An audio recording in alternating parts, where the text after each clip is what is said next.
Smell of lighter fluid hung in the air as my mother-in-law, Susan, dabbed her eyes with a napkin. She told the entire family reunion I kicked her out on the street for no reason at all. I just watched. For 2 years, she lived with us. For 2 years, my favorite sweaters accidentally ended up in the dryer, shrunk to the size of a doll's. She'd tell my husband, David, that I was wasting money, all while ordering $1,740 worth of food on my DoorDash account.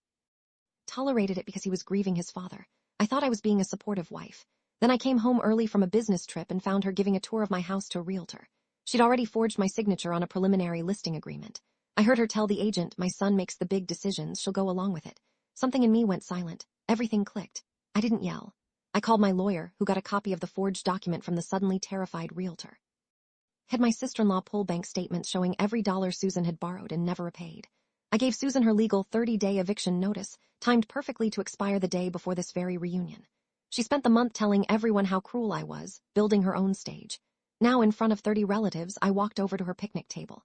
"You're right, Susan," I said, my voice perfectly even. "I did ask you to leave." She looked triumphant for a second. "You forgot to mention the forgery."